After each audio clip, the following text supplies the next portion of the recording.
Hello, this is Skater Novice 91, also known as Better Woman, and in this part 2 of my video talking about dating and relationships and approach, I haven't spent day-to-day activities actually doing that all the time, but whenever I go to the club, I always try to build some character for myself through the many rejections I used to get. Hundreds of rejections. Never really got anywhere with anyone, but I experienced it a lot, and then sort of dealt with that more and more. I also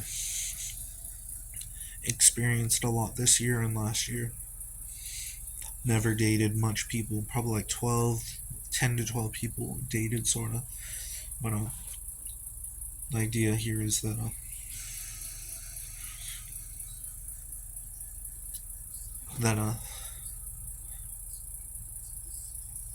right,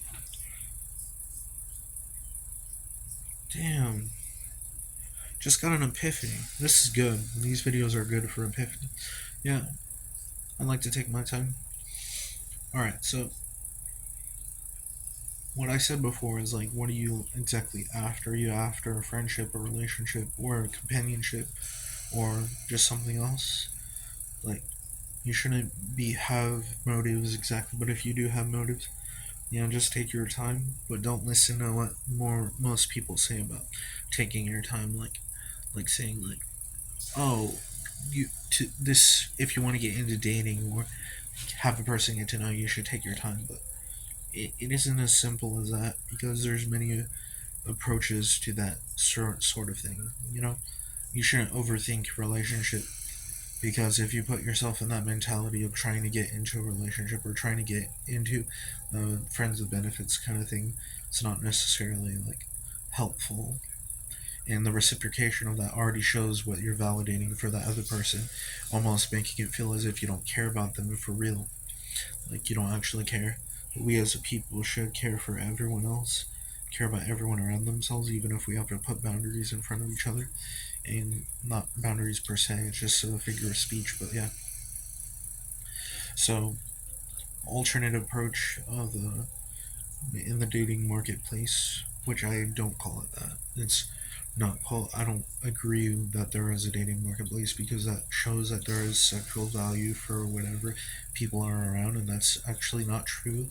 Not true at all. It seems more like a fantasy than actually a reality. You see, we put a lot of value on what we see on a face, rather than actually seeing their beauty, even if they're ugly, even if they're not rated on a scale that you can see. More appreciative about this is that the more you get to know a person with their value and stuff, you will start to see their vastness of character, their mystery.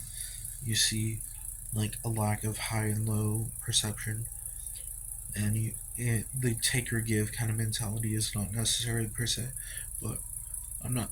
We're not here to actually the status quo is there for a reason, but there's more than one status quo. There's what you feel, what other people feel, what you feel sometimes also in the multiplicity of whoever you are. Yeah. So so exactly when you're into this new perception of dating and stuff, you start to see that the person that you really wanted to become was probably this, where you wanted to actually go through the hardships of being lower tier than actualization and authenticity, but actually seeing it has way more value than what's at the top. Like, it's crazy how lower in tier you get, you see more value than the actual value up there, because the whole system of self-actualization and Myers Briggs, horoscopes, all this sort of stuff have like a falsity to it, because it's trivial, but we try to make it more than trivial, which makes problems, and that's not really necessary per se. So that's gonna be the end of this video for part 2. See ya. Comment, subscribe, like.